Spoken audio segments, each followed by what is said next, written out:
Alright, so I've been thinking about video games a lot recently. And specifically at the moment I've been thinking about VR. Because VR for a very long time has been hailed as like the future of video gaming. Which it may or may not be. That's not really what I want to talk about. What I want to talk about is that VR has the potential to not only build upon like the strengths of gaming, but it has the ability to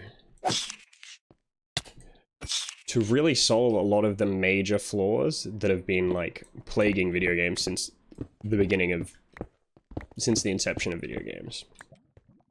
Because there's a lot of like crippling design and cultural failings that are a part of video games as we know them, right?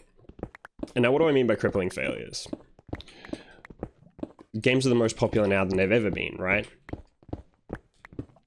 Well, yeah, but ever since video games left public arcades and entered dimly lit bedrooms and dark spaces, there's been a sad reality that gamers like myself really hate to admit, and that's that gaming might not actually be good for you. In some cases, it might be bad for you. And now I know, hold the pitchforks. I'm not some juiced up boomer shaking my fist at the sky and complaining at the internet for not raising my kids right. I've been playing video games my whole life, right? And I'm gonna keep doing it. But the fact of the matter is that video games are really strongly associated with lots and lots of health issues. For example, there's physical issues like obesity, RSIs, and then mental issues like addiction and social difficulties. And now, all of those topics can and probably, hopefully will be further topics that we talk about down the line. But for now, all I really need you guys to do is just suspend the disbelief for a little bit and just agree that video games might be a little bit unhealthy for some people. Not necessarily everyone, but for some people. And that by fixing those problems, we can make video games more accessible, more widespread.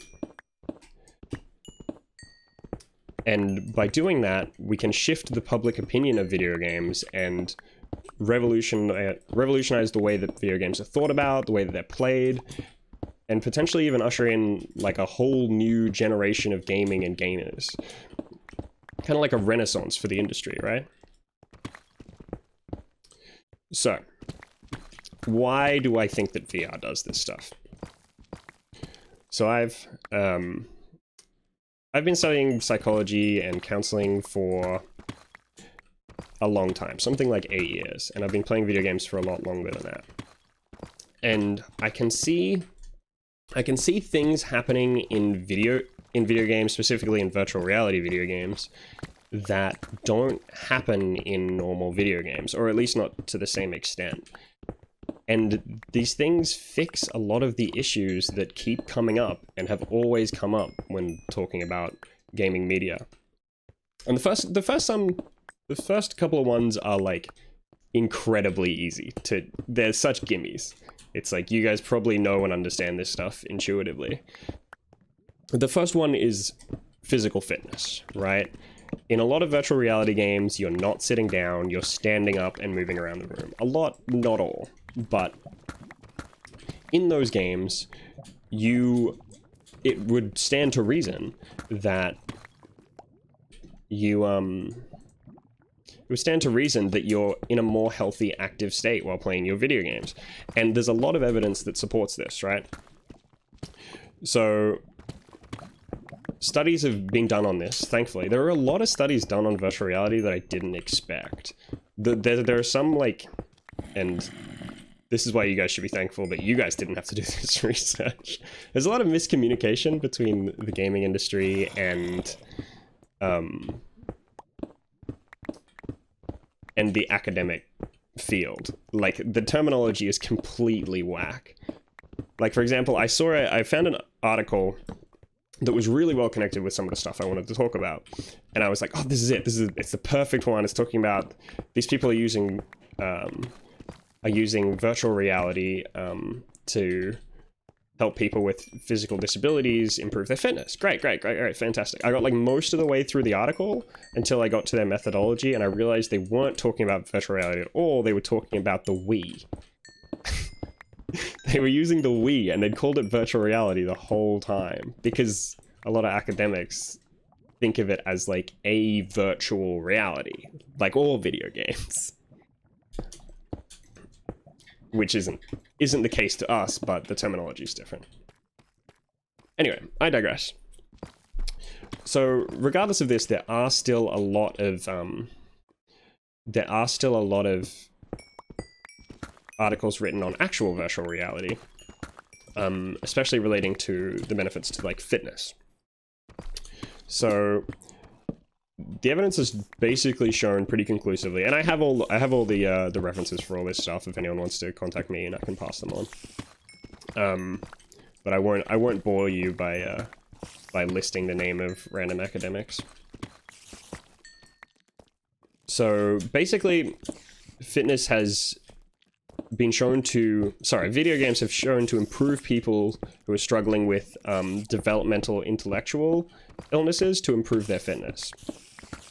And another one that I found, which is from 2021, and if you guys are into research at all, you know that getting a reference from current year is like a researcher's wet dream. But so I found this one, and it's really interesting because what they did basically is they got virtual reality headsets and strapped them on a bunch of old people. Which A, is the cutest thing I've ever fucking heard in my life, and B, gave them some really, really cool insights. And so basically what they did is they gave these elderly people a virtual reality headset, and they did 15 minutes of virtual reality games twice a week. So 30 minutes a week of VR, which for most of us that play video games are like, you know, those are rookie numbers. You got to boost those numbers, right? But in that short amount of time, basically what they found that the elderly significantly improved in terms of pain and discomfort, anxiety and depression levels, happiness, and flexibility with 30 minutes a week of VR stuff. Not only that, that was done on, it was done on like a Gear VR or some really early crappy VR thing. And so you can only imagine, like, as the VR technology improves, so too might some of these results. But I'll talk a bit more about that a bit later. The second one is also kind of a pretty easy gimme, right? Basically, it relates to ergonomics. And so, like, if you've seen all the super cringe standing desks that everyone's using, the basic theory behind them, which people are not understanding correctly, but that's a separate issue, is that the more stagnant you are, the worse the health implications, is basically the rule. So the best posture you can have is the one you're about to change to, because changing positions is the best way to stay healthy while sitting and gaming. That's a quote from PC Gamer, I think, who did a great article on posture and ergonomics while playing video games. And so it stands to reason that things like standing VR, you are moving a lot. So you don't have some of the stagnant issues that traditional video games have. So that one I didn't really need to delve into that too much because it's kind of obvious. It's like, yeah, if you move more, you're healthier. Thanks, Dingus. But I promise we're getting to some of the spicy stuff. Because I didn't just say that VR is super healthy and fun. I said that it might revolutionize the way the industry works. And I believe that, and we'll get to that. So, the next thing I want to talk about is accessibility. And anyone that's tried to set up a VR system is thinking, yeah, VR's not accessible. They're fucking horrendous to set up. A giant pain in the ass. But once they're set up,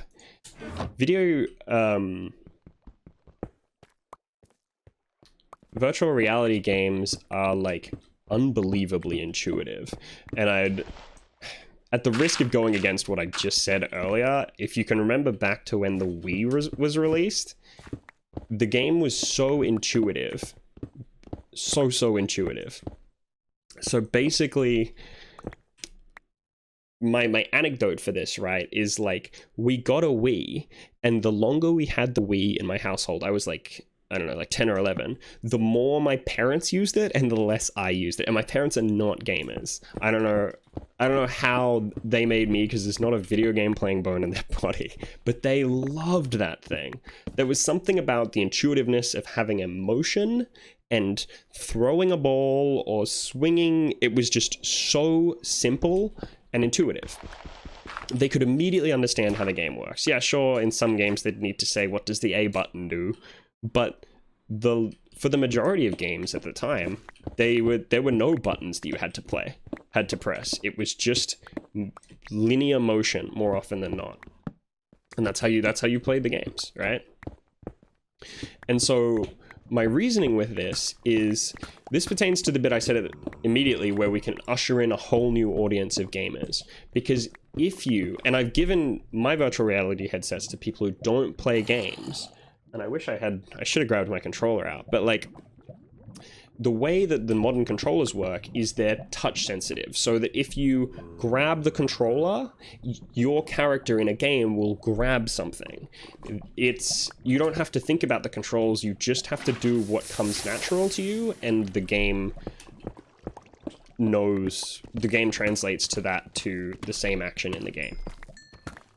And so if and when these controllers, if, for example, Oculus could make their whole system just a little bit easier to set up, and they already are with Oculus Quest and stuff, you can have access to a whole wide range of gamers that never could have played before. Never could have played. And like I was saying earlier, and this is again supported by studies, this is the same study that used the Gear VR. At the time of using the Gear VR, which is like a phone-mounted head display with like this tiny little, not ergonomic, non-intuitive controller, these researchers rated that it was no more difficult than a traditional video game to learn, in terms of like getting people that haven't played video games to figure out how to control the game.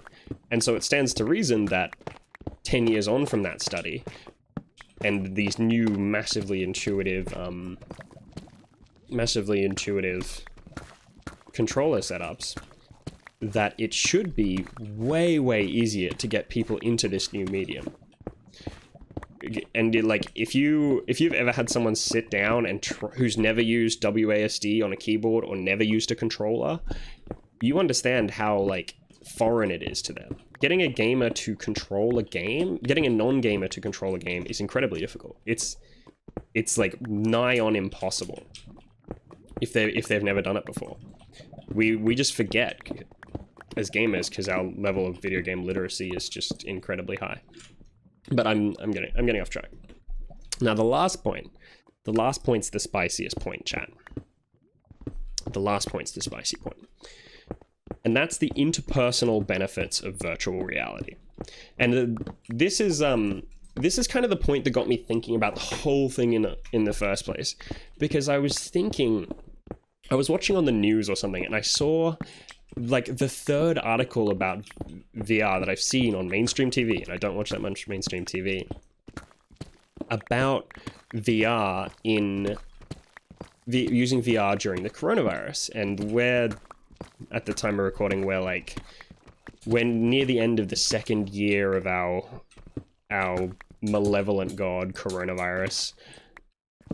And so the context in which VR is discussed has changed massively, because like VR originally, it was like a dystopian idea that people are going to put on this headset and never want to touch real life again, and it's going to be terrible. That was the narrative. If you watched Fox News, that's what they were telling you, right? But it's not really true anymore. At least that's not the story they're telling. Now the story that everyone's forced inside anyway, in that context, virtual reality is kind of a hero. It lets people virtualize an outside place, which they wouldn't have had access to.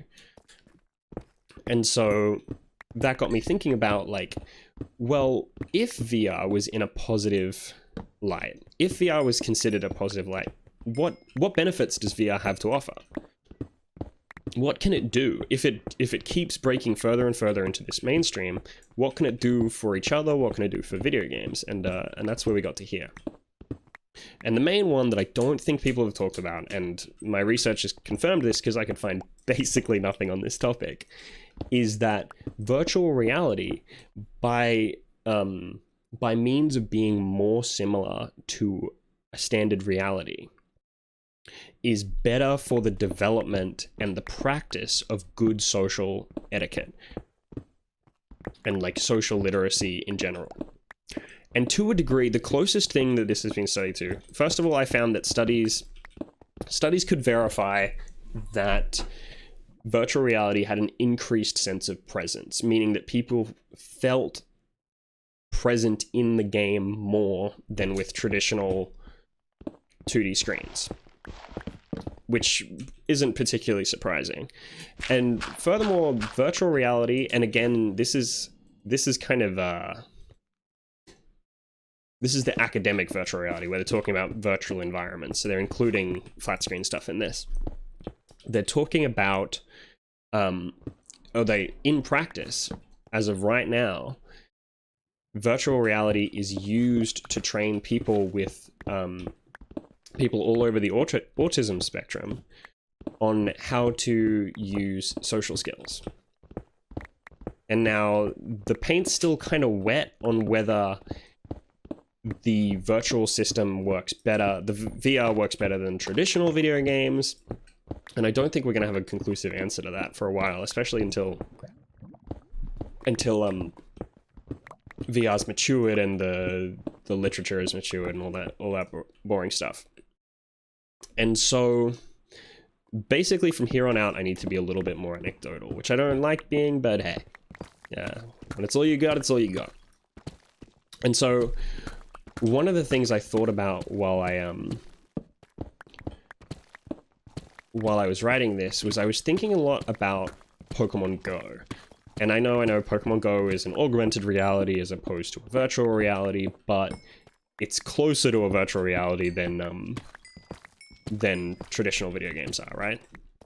And so what I noticed, and I used to play Pokemon Go a lot, and what I noticed is there was a lot of people out that I was playing with, just strangers that you'd end up talking to, that you could get a very strong vibe that if they were not playing Pokemon Go, they would never have been outside. I had met these kind of people before, but never outside talking to strangers, right? And so what I found, and what I started to think was, like, if these people had Pokemon Go from the start, if their video game medium of choice had them interacting with people in this way from the start, would they have had better social skills now? And all these were really nice, well-meaning people, but you could tell they just didn't have their level of social literacy wasn't as developed as a lot of people. And I have to think yes, because you could see people getting better at it. I played it for years, and people got more and more comfortable and funnier, more enjoyable to talk to. Everything. And so what I thought is, well, barring an augmented system where people are forced to go outside, what about a virtual system where people are still pushed to talk to people in a realistic environment, or a more realistic environment than a Call of Duty lobby, for example? If people were exposed to that from a young age, would they then have overall better social skills now? I don't know. It's nobody can say they know, because if they do, they're a liar, because modern VR has only been around for, I don't know, less than 5 years, and so nobody has grown up with VR yet, in its current form at the very least. So we kind of need to wait for that. But to close out on that, I think it's beneficial to kind of talk about what my experience was like when I first got VR and stepped into like virtual environments. Because one of the first games that I played where you played with other people, it was you had full freedom of movement. You could like fly through the air. You were basically you were canonically in space or something. And you would log in on the spaceship, and I remember clearly, I logged in and I had no idea what to do. And because all of the headsets were equipped with a mic, everyone had a mic. And so and it was just on. And so I asked, I was like, hey, how do I move? How do I think I was trying to throw something. I was like, how do I let go of this?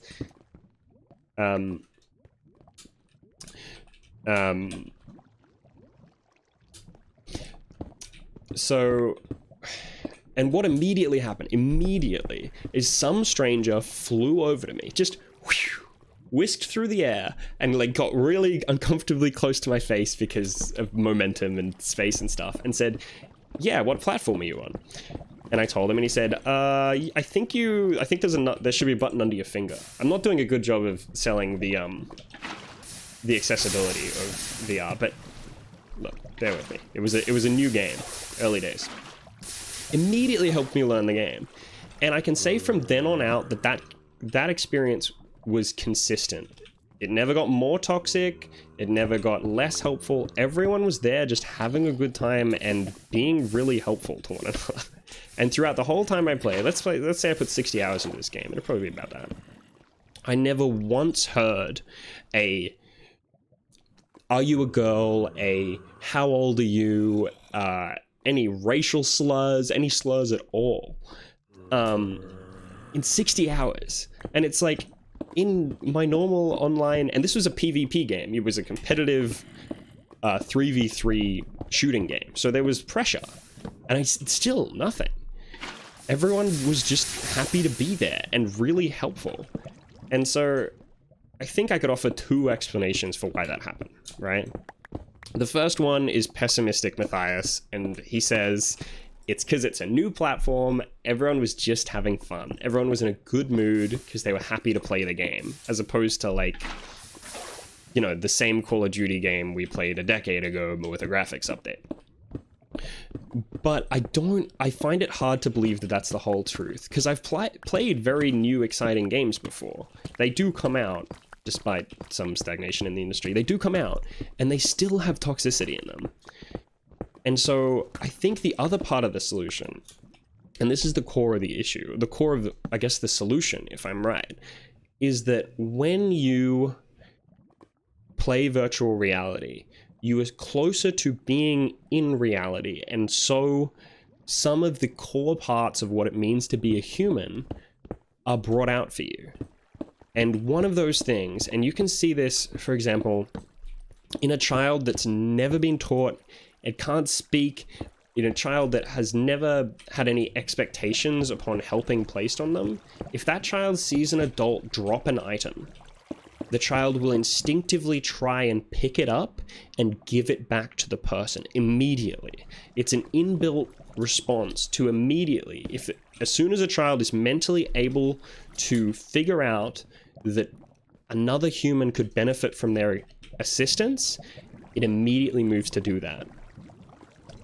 And I think one of the problems with traditional video games is that it's not similar enough to activate those core social creature helping habits.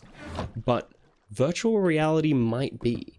It might just be closer or close enough to get gamers to learn together and to be happier and kinder to one another in a similar way to the way those same people very well might be behaving in real life.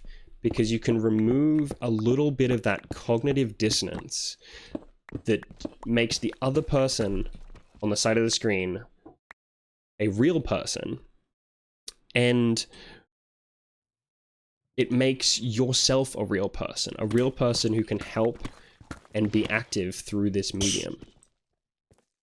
And so in those ways, I think that video games can help people physically, developmentally, and most importantly, socially. And that if I'm right and virtual reality takes off and achieves these things, video games as a medium might not need to live in this shadow of being this basement-dwelling, sexist, Mountain Dew slugging pig. We might just be able to play video games with everyone that wants to and do so happily. Maybe. Just maybe. But, yeah, that's most of what I wanted to talk about. Does anyone in chat have any big questions that they want to ask before I close off, or any comments that they'd like to make? And while I'm waiting to see if chat comes back with that, it's a good chance to mention that I do stream on Twitch. I stream video games and segments like this, and probably after I finish this, I'll be talking about it a lot with chat. So if you want to be a part of those discussions, or if you don't want to watch on Twitch but you want to be a part of the community, we have a Discord server where we all talk about that. If any of that sounds good to you, the links to those are in the description. That's most of it.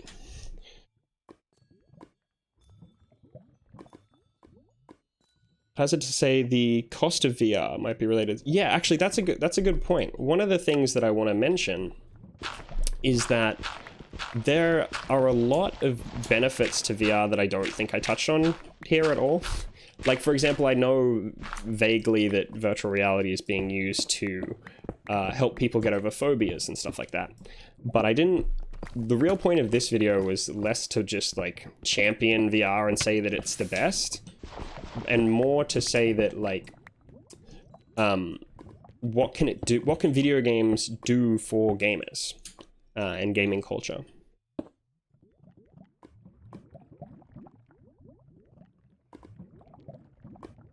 The accessibility, yeah, and that's the thing. And some of the lack of accessibility of VR.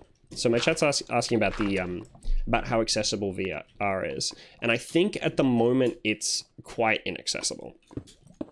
And so basically what I'm talking about when I mean how accessible it is, when I was talking about it in today's chat, is I wanted to say, if, for example, with the Wii argument, if you can get the console and set it up and put it in front of a user, how accessible is interacting with that medium from that point on?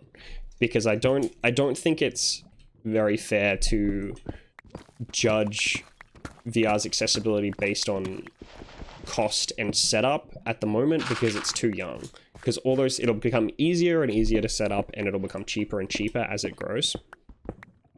So since I'm talking in the future term, when hopefully that stuff has happened, I think I can reserve judgment on those kind of things. If maybe those things never come into fruition and it's never cheap enough and never accessible, and then obviously those things become a massive problem. Someone in my chat also says VR has a massive downside because it can make you dizzy. That's absolutely true. Some people just really struggle to interact with VR in general. The most recent, and I'd have to look into this more, but the most recent research that I've seen seems to indicate that most people that struggle with VR, in terms of motion sickness, eventually they kind of develop a resistance to it if they continue to play, but obviously they have to continue to play, which would affect that the degree to which it's accessible. I also think that the toxicity isn't developed 100% because of the limited accessibility and popularity of use. Yeah, and that's interesting, because this is one thing I thought as well when I was talking to Negative Matthias, and he said it's just because it's new, that's why there's no toxicity. And one of the things I found is there were actually a lot of kids playing. That's something I didn't mention, but I meant to. And what I assume had happened is a tech-savvy parental figure had got the latest thing, and then the kid, being the child of a tech-savvy parental figure, really wanted to go. And so there were a lot of kids in the lobby, and most of them were a lot better than I was at the games that I was playing. But I would hazard a guess that the level of children in the games was not that much lower than in traditional media, but that could also be because children were more vocal because their mics were always on. I don't know. I can't really speak to that, but it's a good point. All right, well, I'll close that up there, but we'll keep talking about it on stream, and we can get on with all the rest of the stuff that we normally do on stream. So if you're coming from YouTube or any of those platforms, thank you very much for watching. There's plenty more, like I said, here on my YouTube or on my Twitch, Discord, all that good stuff. Like, subscribe, email your grandmother about it. Yeah, you guys know. All right, thank you very much for watching.